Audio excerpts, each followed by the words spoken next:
ఓం అస్మద్గురుభ్యో నమ. జై శ్రీమన్నారాయణ. ఈరోజు ప్రత్యేకంగా ఈ వీడియో చేయడానికి కారణం ఏంటంటే, ఈ మధ్య ఒక 2-3 రోజుల నుంచి స్వామివారి మీద విపరీతమైన అభాండాలు వేస్తున్నారండి. చిన్నజీర స్వామివారి మీద. జీర స్వామివారు ఏదో ఆది శంకరాచార్యుల వారి మీద ఏదో వ్యాఖ్యానాలు చేశారని, ఆయన ఏం వ్యాఖ్యానాలు చేశారనేది నేను పూర్తిగా వీడియో చూశాను. స్వామివారు చేసిన వీడియో చూశాను. అందులో నాకైతే ఇది తప్పు కనిపించలేదు. అయితే స్వామివారు కొన్ని చెప్పిన వ్యాఖ్యలు ఆయనకి దొరికిన ఆధారాలను బట్టి చేసి ఉండొచ్చు, మనకు పూర్తిగా తెలియదు. కానీ ఆ విషయం గురించి నేను మాట్లాడటం చేయట్లేదు. స్వామి ఏ విధంగా ఆది శంకరాచార్యుల్ని కించపరిచారు అనే విషయం ముందు తెలుసుకోవాలని ఇది వీడియో జరుగుతుంది. అసలు ఆది శంకరాచార్యుల వారు శ్రీ వైష్ణవుడు అని స్వామివారు చెప్పారు. అందులో తప్పే ఉందండి? నాకైతే ఏం తప్పు కనిపించలేదు. ఆది శంకరాచార్యుల వారు శ్రీ వైష్ణవుడు అంటే ఆయన వైష్ణవ కులంలో పుట్టాడని కాదు. స్వామివారికి ఒకసారి మేమందరం కూడా ప్రజ్ఞ అనే కార్యక్రమం, ఆయన చేసే ఎన్నో సోషల్ యాక్టివిటీస్లో ప్రజ్ఞ ఒకటి. ఆ ప్రజ్ఞ కార్యక్రమానికి స్వామివారి చెంతకు వెళ్ళటం జరిగింది. ఆయన ట్రైనింగ్ ఇచ్చారు మాకు. ఆయన పాదాల దగ్గరే కూర్చుని మేము ఆయన చెప్పినవి అన్నీ కూడా విన్నాం. అది నోట్ చేసుకున్నాం. స్వామి చెప్పారనమాట. స్వామి భగవంతుడు ఎప్పుడు కూడా ఆయన తొందరగా నేరుగా ఈ భూమి మీదకి రావటం జరగదు. వాళ్ళు మెసెంజర్స్ని అవసరాన్ని బట్టి పంపిస్తూ ఉంటారు. స్వామి పెరుమాళ్ళు మెసెంజర్స్ని అవసరాన్ని బట్టి పంపిస్తూ ఉంటారు. అలాగా గౌతమ బుద్ధుడు ఎందుకు రావాల్సి వచ్చింది, ఆది శంకరాచార్యులు ఎందుకు రావాల్సి వచ్చింది, రామాంజుల వారు ఎందుకు రావాల్సి వచ్చింది, ఇవన్నీ కూడా స్వామివారు చెప్తున్నారు. ఒక టైంలో యజ్ఞయాగాల పేరుతో బలిలో ఎక్కువ చేసేవారండి. అన్ని జంతువు బలిలో ఎక్కువ చేస్తూ ఉండేవారు. అది గౌతమ బుద్ధుడు, అందుకే గౌతమ బుద్ధుని పంపాల్సి వచ్చింది స్వామి. అండ్ గౌతమ బుద్ధుడు కూడా ఏం చేశాడంటే చూశాడు, ఇదంతా ఈ రకమైన యజ్ఞాలు చేయాల్సిన అవసరం ఉందా, జంతువుల్ని వాటిని ఆ రకంగా బలి ఇవ్వాల్సిన అవసరం ఉందా, అది అవసరం లేదు, దానికంటే మనల్ని మనమే సంస్కరించుకుంటే సరిపోద్ది అని మనం వింటాం కదా ఒక స్లోగన్. ఏంటది?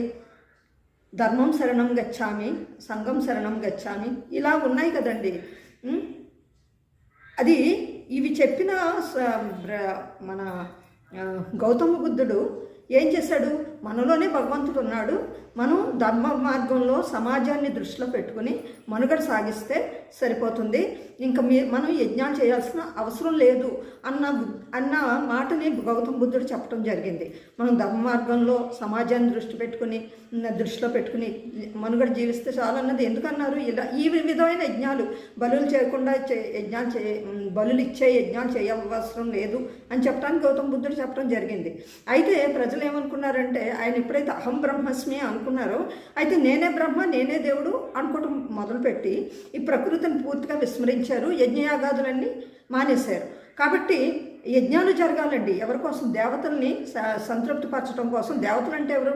మనకి కనిపించకుండా స్వర్గలోకంలో ఉన్నారు దేవతలు అనుకుంటాం. వారే కాదండి, ప్రకృతిలో ప్రతీది కూడా వరుణుడు దేవుడు అంటాం, అగ్నిదేవుడు అంటాం, వాయుదేవుడు అంటాం. ఇవన్నీ కూడా దేవతా స్వరూపాలే. వీరిని అందరినీ కూడా మనం సాటిస్ఫై చేయగలగాలి.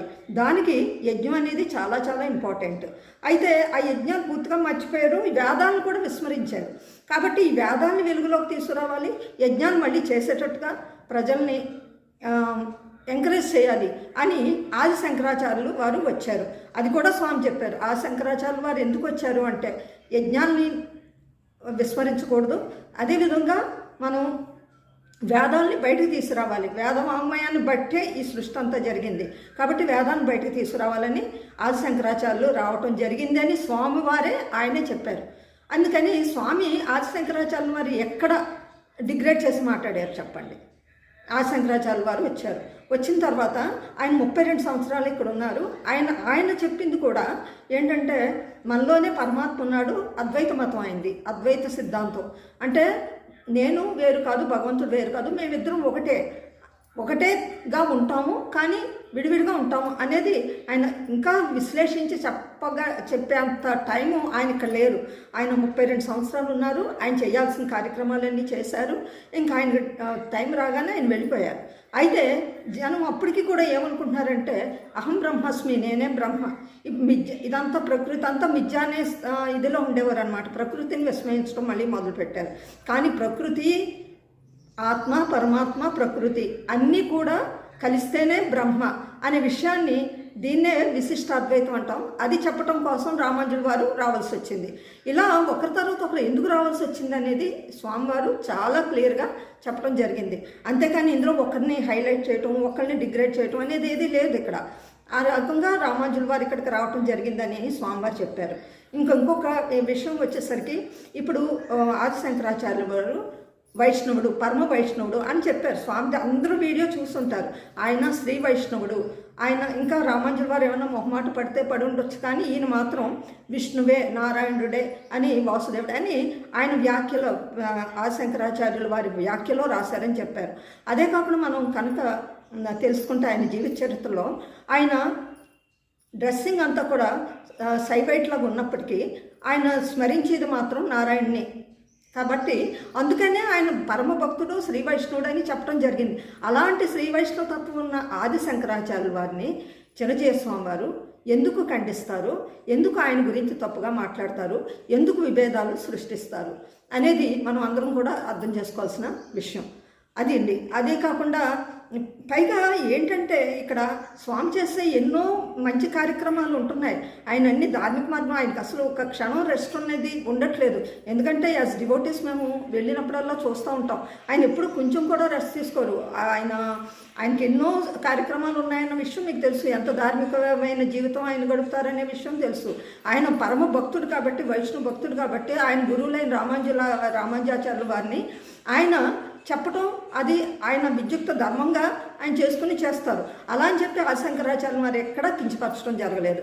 ఇంకొక రెండవది ఏంటంటే, ఆయన శివద్వేషి. ఎక్కడండి ఆయన శివద్వేషి? ఏ రకంగా మీరు అనుకుంటున్నారు ఆయన శివద్వేషి అని? మానస సరోవర యాత్ర చేయలేదా? అక్కడ ఎవరున్నారు చెప్పండి? ఎవరి వల్ల అయ్యిందా? ఆ పరిక్రమణ చేశారు అక్కడ మానస సరోవరం వెళ్ళి. ఆయన శివుడు ఎప్పుడు కూడా, శివుడు కూడా విష్ణు భక్తుడే అంటారు కాబట్టి శివుడిని కూడా ఆయన గ్లోరిఫై చేస్తారు.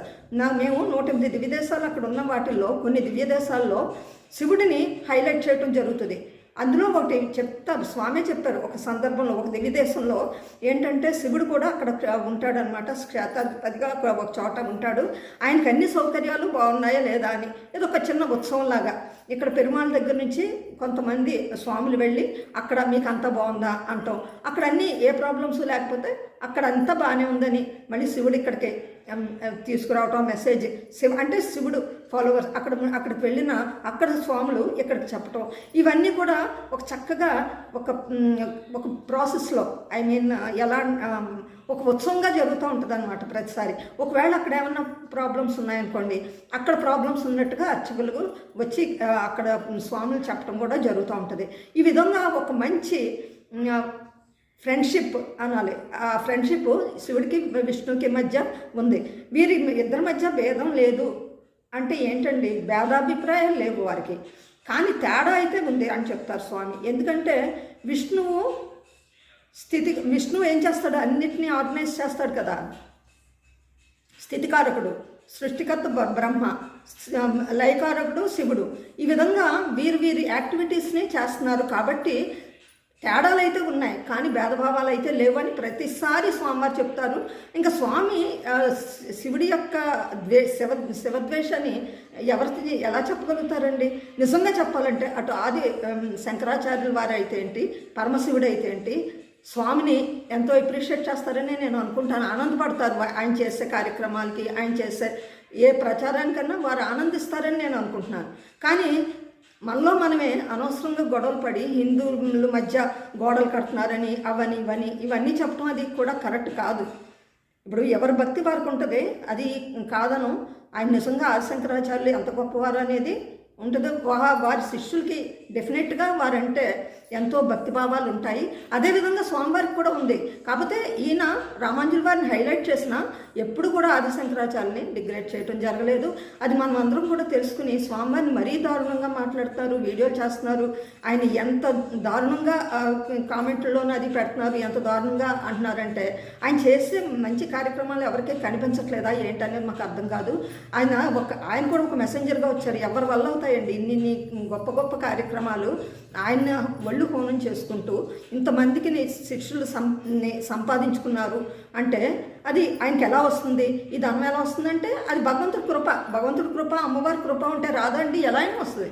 అదే చాలామంది మేమనుకుంటూ ఉంటాం, ఈ కార్యక్రమాలు ఇలా పెట్టుకున్నారు, ఇంతమంది బ్లైండ్ స్టూడెంట్స్ని చదివిస్తున్నారు, ఫ్రీగా చదివిస్తున్నారు, వాళ్ళకి కంప్యూటర్స్ ఇస్తున్నారు, వాళ్ళకి అందరికీ చాలామందికి ఎక్కడ ట్రైబల్ స్కూల్స్ పెట్టారు, వాళ్ళందరూ టీచర్స్కి జాబ్స్కి శాలరీస్ ఇవ్వాలి, ఇంకా రకరకాల ఎన్నో చోట్ల యాత్రా స్థలాలు ఉన్నాయి, అందరికీ ఫుడ్ టైం సరిపడగా అన్ని అందించాలి, ఇవన్నీ చేయాలంటే ఎవరి వల్ల అవుతుందా మీరే చెప్పండి.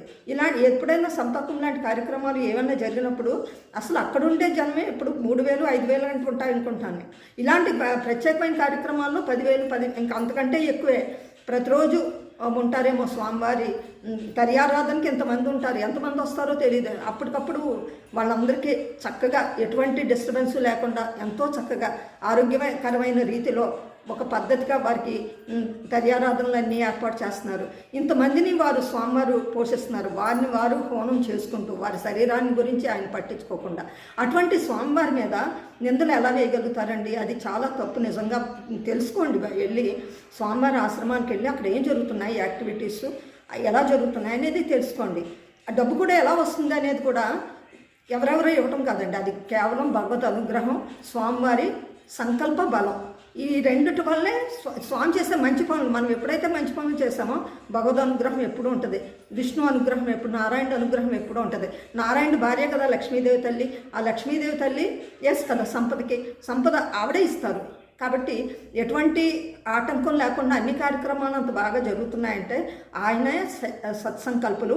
ఆయన కూడా స్వామివారు ఏమీ అనుమాత్రుడు కాదు. జీయర్ స్వామివారు సాక్షాత్తు భగవంతుడు పంపించిన ఒక మెసెంజర్ ఆఫ్ గాడ్.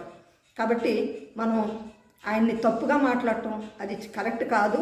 ఏమన్నా మనం చేయగలిగిన సేవ ఏదన్నా ఉంటే ఆయనకు అందవివ్వాలి తప్ప ఆయన్ని తప్పుగా మాట్లాడటం కరెక్ట్ కాదని నా అభిప్రాయం. జై శ్రీమన్నారాయణ.